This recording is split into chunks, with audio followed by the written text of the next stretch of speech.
घर का अगर इंटीरियर का काम चल रहा है, जहां रेनोवेशन करके कुछ ट्रेंडी लुक देना चाहते हो, यूनिक लुक देना चाहते हो, बस ये वीडियो देख लो, क्योंकि इस वीडियो में कुछ 15 बातें आपको बताऊंगा। बस उन 15 बातों को फॉलो करो, ना कोई एक्स्ट्रा खर्चा आपको करना है, आपको ट्रेंडी और यूनिक लुक मिल जाएगी। क्योंकि हम इंटीरियर में कोई ध्यान नहीं देते। जो लोग इंटीरियर डिजाइन नहीं करवाते हैं वो गलती कर देते हैं, सेम जो इंटीरियर चल रहा है वही कर देते हैं। बस थोड़ी चेंजेस आपको करनी है और एकदम होटल वाला लुक, ट्रेंडी लुक आपके घर में आ जाएगा। सबसे आप जब भी अपने घर की फिनिशिंग करवाते हो, मतलब आपका प्लास्टर हो गया, पेंट की बारी आ गई, लेकिन उससे पहले क्या करते हैं हम लोग? पुट्टी। लेकिन जब आप पुट्टी करते हो उसमें क्या रहते हैं, इतनी ज्यादा फिनिशिंग नहीं आती है, एंडुलेशन दिखती है, मतलब उस पर उबड़ खाबड़ दिखेगा। जैसे ही लाइट ऑन होगी आपके उबड़ खाबड़ जगह दिखने लग पड़ेगी। तो वो क्या हो गया? नॉर्मल घर। अगर लग्जरियस फील देनी है तो करना क्या है, आपको करानी है पीओपी पनिंग। पीओपी पनिंग क्या हो गई? कुछ ऐसे पीओपी का प्लास्टर जैसे किया जाएगा जिसमें आपका एक भी एंडुलेशन नहीं दिखेगी, मतलब उबड़ खाबड़ जीरो दिखेगा, और जो भी पेंट करोगी उसकी फिनिशिंग एकदम लग्जरियस और ट्रेंडी लगने वाली है। तो अगर आपको अगर लग्जरियस बनाना है तो प्लास्टर के बाद करवाओ क्या? पीओपी पनिंग, ना कि पुट्टी। अगली चीज क्या कर रही है, हम क्या करते हैं, जो हमारी रेलिंग होती है, हमारे रूम की रेलिंग, हमारे पैरापिट वॉल की रेलिंग, कहीं भी हम रेलिंग यूज करते हैं, हम क्या करते हैं? ग्लास की रेलिंग यूज कर देते हैं। कैसी? कुछ ऐसी जिसमें प्रिंट होते हैं, जब थोड़ी थोड़ी देर में पार्टीशन आ रही है, जहां हम क्या करते हैं? स्टील की यूज कर देते हैं, या हम क्या करते हैं? नॉर्मल छोटे छोटे ग्लास की कर देते हैं। ये टाइम गया। आपको अगर घर ट्रेंडी दिखाना है तो आपको करना क्या पड़ेगा? कुछ ऐसी रेलिंग लगवानी पड़ेगी जिसमें बिल्कुल प्लेन ग्लास हो, और जितना लंबा प्लैंक होगा उतना ज्यादा वो प्रीमियम लगेगा। लंबा कैसे रख सकते हैं? ब्रैकेट यूज करके। कुछ ऐसी ब्रैकेट्स रहती हैं छोटी छोटी, जो देखने में एक डेकोर आइटम सी लगती हैं, और आपका ग्लास बिल्कुल प्रीशियस सा दिखेगा। नहीं तो आजकल ट्रेंड और क्या है? एमएस पाइप्स की रेलिंग, जिसमें क्या हो गया, जो छोटी छोटी पाइप्स हैं बिल्कुल क्लोजली पैक करनी है। 1x1 की पाइप रहती है, 1 इंच बाई 1 इंच की, बिल्कुल पास पास लगानी है, और इससे भी जो लुक है आपके घर का एकदम निखर के आएगा, ना कि आपका नॉर्मल घर रहेगा। अगला क्या करते हैं हम लोग? फर्नीचर का। देखो, जो फर्नीचर होता है हमारा, वो हम क्या करते हैं? कुछ नॉर्मल घर होगा तो कुछ ऐसा फर्नीचर होगा जिसमें मतलब सोफा एक कलर का, चेयर थोड़ी अलग कलर की, मतलब मिक्स फर्नीचर होता है, और बल्कि सा पूरी जगह कवर की हुई है, ऐसा फर्नीचर आपको नहीं करना है। अगर आपको अपना घर लग्जरियस दिखाना है, उसको खाली रखना पड़ेगा। आपको 30 से 40% का एरिया खाली रखना है, और कुछ ऐसा फर्नीचर रखना है जिसमें एक थीम हो, एक जैसा कलर टोन हो, मतलब चेयर्स हो, सोफा हो, तो एक थीम पकड़ के चलना है। नहीं तो मिसमैच फर्नीचर जो होता है और हैवी फर्नीचर, वो आपके घर को नॉर्मल दिखाएगा। अगर आपको लग्जरियस फर्नीचर दिखाना, मतलब लग्जरियस घर दिखाना है, तो फर्नीचर कुछ ऐसा हो और प्रॉपर्ली प्लेस्ड होगा, तो बहुत प्यारा वो लगने वाला है। टाइल लेने जाना है, एक चीज करनी है, जब भी टाइल अंदर की तरफ लगानी है, अगर लग्जरियस घर दिखाना चाहते हो तो आपको विट्रीफाइड टाइल लगानी है, और लगवानी है ग्लॉसी। क्या करना है? विट्रीफाइड टाइल और ग्लॉसी टाइल लगानी है, तो आपका घर एक लग्जरियस लुक की तरफ चला जाएगा। जब भी घर में टाइल लगवानी है आपको क्या करना है? बिग प्लैंक यूज करने हैं। मैं बताता हूं कैसे। देखो, जैसे आपका बड़ा एरिया, कोई बड़ा रूम है, लॉबी है, या कुछ भी है, वहां पे अच्छा साइज कौन सा लगेगा? 2x4 का जो साइज आता है वो बहुत ट्रेंडिंग में चला, 1 से 2 साल अभी तक चल रहा है वो। फिर उससे बड़े जो प्लैंक आते हैं, जैसे 2.5x5 का प्लैंक आता है, फिर 6x4 का प्लैंक आता है, और 8x4 का। ये जब प्लैंक हम अपने घर में लगाते हैं, एक तो एरिया बहुत ज्यादा बड़ा दिखता है और लग्जरियस दिखता है। जितनी बड़ी टाइल उतना सुंदर आपका घर दिखेगा। लेकिन एक दिक्कत है इस टाइल में, इनकी कॉस्ट थोड़ी ज्यादा होती है। देखो, 2x4 की जो टाइल है ना, वो आपको 50 से 55 रुपए पर स्क्वायर फीट के हिसाब से मार्केट में मिलने लग पड़ेगी। 2x4 की टाइल, और 10 से 12 mm मोटी वो होती है। ठीक है, कितनी? 55 से। जैसे जैसे हम साइज बड़ा करते रहते हैं, जैसे हम 5x2.5 का जो पीस लेते हैं, 2.6x5 की टाइल आती है, ये जो पीस होता है ये 60 से 65 रुपए पर स्क्वायर फीट हो जाता है। फिर 6x4 का वो 90 से 100 रुपए पहुंच जाता है। फिर ऐसे ऐसे जैसा बड़ा साइज लेंगे तो हमारा जो प्राइस होता है वो भी इंक्रीज होने लग पड़ता है। बस मैं आपको मेंशन कर दूं, जितना बड़ा एरिया होगा वहां बड़ी टाइल ही लगाना। थोड़ा खर्चा बढ़ेगा लेकिन अच्छी वो दिखेगी। लेकिन जब भी आपको बड़ा साइज का टाइल लगाना है तो उसमें ये स्पेसर होता है, 1 से 2 mm का स्पेसर जरूर दे देना। ज्यादा भी दोगे तो वो सामने दिखता है स्पेसर, वो इतना अच्छा आजकल नहीं लगता है, क्योंकि आजकल जमाना है पेपर जॉइंट का। तो कुछ टाइल ऐसी भी आती है जो पेपर जॉइंट होती है। हमारे रूम के लुक को सबसे ज्यादा इनहेंस करती है हमारी फॉल सीलिंग, लेकिन फॉल सीलिंग काफी ज्यादा महंगी होती है। तो फॉल सीलिंग का अल्टरनेट क्या है, आपको करना क्या है, इतना ही करना है। सबसे पहले डिजाइन देख लेना है, जितना सिंपल डिजाइन रखोगे उतना डिसेंट सा लगता है। तो डिजाइन चूज कर लिया, उसके बाद जब आपका स्लैब कास्ट होने वाला है, ठीक है, स्लैब का कंक्रीट होने वाला है, इलेक्ट्रिशियन वहां पॉइंट छोड़ता है पंखे के या किसके भी, तो आपको करना क्या है, अपने इलेक्ट्रिशियन को बोलना है, जैसे आपका डिजाइन होगा उसको डिजाइन दिखाओगे, उसको आइडिया लग जाएगा कि कहां कहां लाइट आने वाली है। तो वहां पे आपको क्या करना है, अपनी स्लैब की कंक्रीटिंग के दौरान ही पॉइंट रखवा देने हैं। जब वो पॉइंट रखवा लोगे, एक तो कंसील्ड पॉइंट रखवाने हैं कंसील्ड लाइट के, कि चारों कोने पे कंसील्ड लाइट आए, ठीक है, और साथ ही साथ आपको प्रोफाइल लाइट लगवानी है अपनी फॉल सीलिंग में। तो उसके लिए आपको क्या करना पड़ेगा, पहले ही पॉइंट रखवाना पड़ेगा स्लैब की कंक्रीटिंग में। आपने डिजाइन चूज किया होगा कि स्क्वायर आपका बन रहा है, तो वो क्या करेगा, चार कोने पे पॉइंट छोड़ देगा कि फ्यूचर में पाइप तार घुमाएंगे और हमारा ना कटिंग करना पड़ेगा ना फॉल सीलिंग करना पड़ेगा, हमारा डिजाइन एकदम लग्जरियस दिखेगा, फॉल सीलिंग से भी ज्यादा अच्छा। तो आपको क्या करना है, आपको पॉइंट रख देने हैं पहले ही, और साथ ही साथ अगर पॉइंट वहां नहीं रखे हैं, जब आप प्लास्टर करवाओगे रूम का, तो वहां पे ग्रूव काट लेने हैं। जैसे आपका फॉल सीलिंग का कोई डिजाइन पसंद आता है, मैं हमेशा कहता हूं कि सिंपल रखोगे बहुत अच्छा दिखेगा। तो स्क्वायर या रेक्टेंगुलर आपने कटिंग करवाया, देखो प्लास्टर हो गया 1 इंच का, तो आधे इंच का लगा लो, पीओपी चढ़ा लो, या 1.5 इंच का प्लास्टर ही चढ़वा लो, ठीक है। तो उस पे आपको कटिंग करवानी है, और प्रोफाइल लाइट मार्केट में मिलती है, इलेक्ट्रिशियन को बोलो वो आपकी प्रोफाइल लाइट लगा देगा, तो बहुत अच्छा लुक एनहेंस होके आता है, सस्ते में आपकी फॉल सीलिंग रेडी हो जाती है।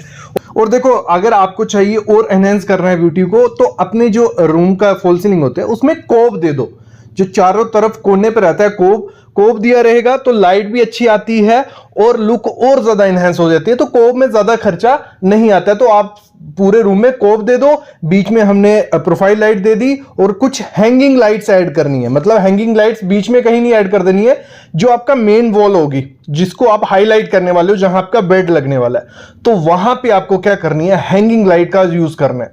जब लाइट्स आपके रूम में प्रॉपर होना, वो रूम एकदम लग्जरियस दिखता है, और ये खर्चा बहुत ज्यादा नहीं होता, ये नॉर्मल हमें लाइट अपने घर में देनी ही होती है, बस आपको थोड़ा डिजाइन के साथ उसको दोगे तो बहुत ज्यादा सुंदर वो लगता है। तो पहली चीज आपको ये करनी है। दूसरा चीज आपको क्या करना है, हमारा जो मेन वॉल है उसको हाईलाइट करेंगे, उसी से हमारा लुक आएगा रूम का।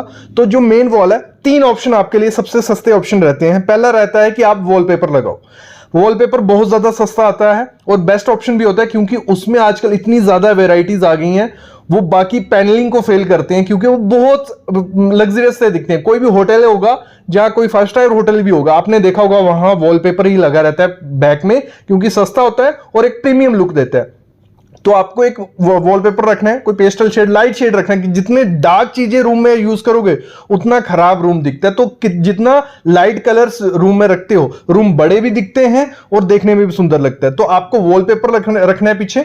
वॉलपेपर के साथ आप लोवर्स यूज कर सकते हो, आप चाहते हो कि सिंपल प्लेन नहीं रखनी अपनी वॉल, तो दोनों कोने पे क्या करो, बीच में वॉलपेपर रखो, दोनों कोने पे लोवर्स रख लो, जहां लोवर्स पैनल रख लो, जहां मोज़ेक टाइल आती है वो रख लो, बहुत अच्छी दिखेंगी। दूसरा ऑप्शन होता है इससे भी सस्ता, वो होता है पेंट पेस्टल शेड में डिजाइन बनवा लो, क्योंकि डिजाइन आजकल बहुत, देखो कभी भी बेडरूम डिजाइन करने जाओ, गूगल पे जाओ, वहां पे सर्च करो, आपको काफी ऑप्शन मिल जाएंगे। वहां पे ऑप्शन जब आपको मिल गए, उसके बाद उनके प्राइस पता करो, उसका अल्टरनेट ढूंढो, तो अच्छी अच्छी चीजें आपको मिल जाएंगी और सस्ते में काम हो जाता है। तो पेंट एक बहुत अच्छा ऑप्शन है आपकी बैकग्राउंड में।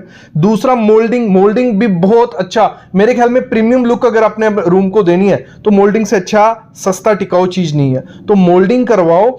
और मोल्डिंग में आप क्या करो, लाइट, फोकस लाइट रखवा लो, पेंट में भी रखवा सकते हो, मोल्डिंग में भी, कि आपकी दीवार पे फोकस लाइट ऊपर सीलिंग से आए, तो वो भी बहुत ज्यादा सुंदर दिखती है। ये चीज आपको करनी है। अगली चीज क्या करनी है, जो बेड होता है, बेड हमें बनाना ही बनाना है अपने रूम के लिए, तो उस बेड को आपको क्या करना है, लो हाइट पे रखना है। जितना ज्यादा डाउन कर सकते हो, जितनी ज्यादा कम हाइट रखोगे उतना ज्यादा प्रीमियम वो दिखता है, ये आज की ट्रुथ है।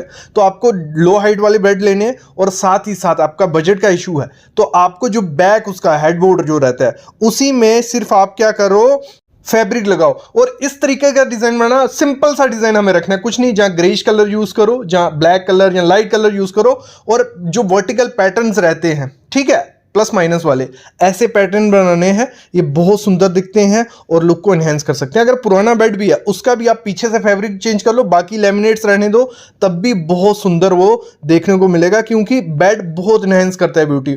और जैसे लो हाइट आपका बेड होगा, साथ में जो मैट्रेस आप यूज करो, जो गद्दा आप यूज करोगे, उसकी हाइट ज्यादा होगी तो बहुत अच्छा लगेगा। और जो आपने उसके ऊपर पिल्लोस और चद्दर यूज करनी है वो बिल्कुल लाइट कलर रखना, ग्रेइश रखोगे तो बहुत ज्यादा लुक इनहेंस होकर आती है। अगली चीज होती है कर्टन्स। हमें नॉर्मल यूज कर रही हैं अपने घर में, आपको कौन से कर्टन यूज करने हैं? आपको करने हैं एक कलर, सिंपल एक कलर, कोई ग्रेइश कलर पकड़ लो, जहां ब्लैक कलर पकड़ लो, ब्राउन कलर पकड़ लो, सिंपल एक कलर के रखना, बीच में पैटर्न कुछ नहीं हो, प्लेन कर्टन यूज करना। और साथ ही साथ शीर कर्टन यूज कर लो। शीर कर्टन कौन से हो गए? देखो, शीर कर्टन और ब्लैकआउट कर्टन का कॉम्बिनेशन करते हो बहुत सुंदर दिखते हैं। शीर कर्टन हो गए, पीछे ट्रांसपेरेंट से रहेंगे, व्हाइट कलर में आते हैं। और उसके साथ ही आपको क्या करना है, ब्लैकआउट कर्टन से, ये नहीं रखना है कि एक शीर एक ब्लैकआउट, पीछे शीर आगे ब्लैकआउट। उससे क्या होगा, लुक बहुत ज्यादा इनहेंस होती है। ये कहां से आइडिया? आप देखो ना, कोई भी होटल होगा वहां पे दो कर्टन्स होंगे, पीछे व्हाइट, आगे जो भी वो कौन सा कलर यूज करते हैं मोस्टली, वो रखते हैं बेज कलर हो गया, ग्रे कलर हो गया, ऐसे कलर्स रखते हैं। तो आपको ये करना है। और बहुत इंपॉर्टेंट चीज है कि जो रॉड रहेगी कर्टन की, वो आपकी हिडन होनी चाहिए। जब आप फॉल सीलिंग करवा रहे हो, उस डिजाइन को इस तरीके से बनाना कि आपकी फॉल सीलिंग की रॉड उस डिजाइन में अंदर रहे, अंदर रहेगी, बहुत सुंदर दिखेगा। और कर्टन की हाइट ऊपर से लेके नीचे तक होनी चाहिए, सीलिंग से लेके फ्लोरिंग तक। ये नहीं करना है जितनी विंडो का साइज है उतना कर्टन रखना है आपको, ये कभी मत गलती करना, बहुत खराब दिखता है। क्योंकि कर्टन हमें 9 फुट में आ रहे हैं यार, हाइट भी हमारी लगभग इतनी होगी फॉल सीलिंग जब हो जाएगी, भले नहीं भी हो तो लॉन्ग कर्टन यूज करना, ऊपर से लेके नीचे तक होंगे। और विंडो से 2-2 फीट दोनों तरफ ज्यादा निकालना, और नीचे तक होंगे, बहुत सुंदर दिखेंगे। अगर बाई चांस आप फॉल सीलिंग नहीं करवा रहे हो कि आपकी रॉड छुप सके, तो आपको क्या करना है, अपनी रॉड कंट्रास्ट में करनी है। कभी भी जो ट्रेंडिंग चलती आ रही है जमानों से, जो सिल्वर कलर की रहती हैं, वो बहुत खराब दिखती हैं। आपको क्या करना है, आपको कंट्रास्ट करना है। जैसे आपके कर्टन होंगे, आप उसके साथ गोल्डन के साथ जा सकते हो, ब्लैक रॉड्स यूज कर सकते हो। तो थोड़ा खर्चा आपको रॉड पे करना है। तो रॉड अगर अच्छी लगाई होगी, कर्टन रॉड, तो बहुत अच्छी दिखती है। और पॉसिबल करो कि आपकी कर्टन रॉड हिडन रहेगी, वो बहुत सुंदर है। अगर नहीं होती है हिडन, तो अच्छी क्वालिटी की मोटी जो आती हैं, वो कलरफुल, वो रॉड लगाओ, बहुत अच्छी दिखेंगी। अगली चीज होती है, घर में रग्स हम लगाते हैं तो बहुत सुंदर दिखती हैं। रग्स क्या होती हैं? ये जैसे कारपेट जैसे हो गया, ये फर वाले रग्स, तो ये बहुत ज्यादा कॉस्टली आती हैं। लगाने हैं तो बहुत अच्छा इनहेंस लुक होगा, लेकिन कॉस्टली है। तो इसका अल्टरनेट क्या है, आप जो विनाइल मैट्स आते हैं, बहुत सुंदर दिखते हैं विनाइल मैट्स, उसमें पैटर्न्स भी बहुत रहते हैं, कलर्स भी रहते हैं और लाइव भी होती है। तो वो विनाइल मैट्स यूज कर सकते हो, रग्स का अल्टरनेट। जब मैट्स जो आते हैं तो इनको यूज करो, आधे से आधे प्राइस में मिल जाएंगे, देखने में बहुत लुक देंगे। और इसको रखना कैसे है, आधा ये बेड के नीचे रहेगा, आधा बाहर रहेगा, तो बहुत अच्छी लुक आपके रूम को देगा। अगली चीज क्या करनी है, अपने रूम में मिरर जरूर लगवाना। और मिरर ये नहीं कहता कि बहुत ज्यादा कॉस्टली मिरर ले आओ, बस ये पॉसिबल रखो कि बेडरूम में जितना बड़ा मिरर होगा उतना ज्यादा वो सुंदर दिखता है। मतलब 6 से 7 फीट उसकी हाइट होनी चाहिए और चौड़ा 2 से 2.5 फीट होना ही होना चाहिए। करना क्या है, सिंपल मिरर ले आओ और उसको क्या करना है, गोल्डन फ्रेमिंग करवानी है दोनों चारों तरफ। ठीक है, जब सिंपल मिरर रहेगा वो सस्ता मिल जाएगा, गोल्डन फ्रेमिंग करवाओगे वो भी सस्ती हो जाएगी। खुद से बनवाओगे मिरर बहुत सस्ता मिलेगा, ऐसा गोल्डन फ्रेमिंग का लेने जाओगे 10-12 हजार रुपए का आपको मार्केट में मिलेगा। अगली चीज आपको करनी है, अपने रूम में एक सीटिंग का अरेंजमेंट रखो। सीटिंग का क्या, एक चेयर रखो। और चेयर आपको क्या करनी है, बाकी सिंपल हमारी चीजें कैसी हो गई, सिंपल ग्रेइश कलर होगी, व्हाइट कलर होगी, ब्लैक कलर होगी, ये आपको कंट्रास्ट में डार्क कलर में रखनी है। पिंक रख लो, पर्पल रख लो, जो भी मतलब डार्क कलर हो सकता है। इस पे क्या करना है, आपको फैब्रिक चढ़वा लेना है। सिंपल चेयर रहती है, उस पे फैब्रिक करवा लो, बहुत सुंदर वो आपको देखने को मिलेगी। और साथ में प्लांट्स ऐड कर लो। प्लांट्स कौन से, अगर ये नहीं है कि जो नेचुरल प्लांट्स आते हैं काफी कॉस्टली आते हैं, तो आप क्या कर सकते हो, आर्टिफिशियल प्लांट ले आओ। बोनसाई के जो आर्टिफिशियल आते हैं वो होना चाहिए। बोनसाई प्लांट बहुत अच्छा लगता है रूम में। एक बोनसाई प्लांट आपके रूम की ब्यूटी को इनहेंस कर देगा। तो ये आपको एक प्लांट आर्टिफिशियल रखो या जो भी है, ये कहां रखना, आपको कॉर्नर्स पे रख सकते हो तो बहुत सुंदर दिखेगा। अगली चीज आपको क्या करनी है, एक स्मॉल पीस ऑफ आर्ट आपको यूज करनी है। कोई भी एक दीवार है जहां आपको खाली एरिया दिख रहा है, कोई भी आर्ट है, 1000-1500 की कुछ अच्छी आर्ट्स आपको मिल जाएंगी। वो अगर आप अपनी वॉल पे लगाते हो तो उससे और ज्यादा लग्जरियस रूम दिखता है, यूनिक सा दिखता है। और ये आपको आर्ट जरूर अपने वॉल पे लगानी है। अगली चीज क्या करनी है आपको, एक वॉल जो होगी उसमें मेमोरीज क्रिएट करो। अपनी जो पिक्स रहती हैं, जितनी ब्लैक एंड व्हाइट में पिक्स लगा सकते हो, पैटर्न्स बना सकते हो। जरूरी नहीं है कि आप 10-12 फ्रेम लगाओ, आप 3-4 फ्रेम भी लगा सकते हो, लेकिन ब्लैक एंड व्हाइट्स में रहेंगे और व्हाइट वॉल है जहां जो भी कलर है तो बहुत ज्यादा लुक उनसे भी एनहेंस होती है। तो इसको भी अपने रूम में आप ऐड कर सकते हो। अगली चीज आप कर सकते हो, जो डोर होते हैं, नॉर्मली हम डोर पे इतना ध्यान नहीं देते हैं, रूम हमारे डिजाइन कर लेते हैं, लेकिन डोर वैसा ही सेम रहता है। तो डोर पे थोड़ा खर्चा आपको करना पड़ेगा, भले आप फ्लश डोर लो, कोई भी लो, उसमें क्या करो, उसका कंट्रास्ट रखो। आपका जो बेड का बैकग्राउंड है उसके साथ अगर डोर मैच होता है बहुत सुंदर दिखेगा, और पैटर्न वाइज कलरफुल आप डोर उसमें यूज कर सकते हो। तो ये कुछ टिप्स थी, इसको आप ऐड करो अपने बेडरूम में तो कुछ अच्छी लुक आपके बेडरूम में आएगी सस्ते में। तो मेरे ख्याल में आइडिया लग गया होगा। अगर कुछ डाउट है कमेंट करना, मैं रिप्लाई उसका जरूर करूंगा।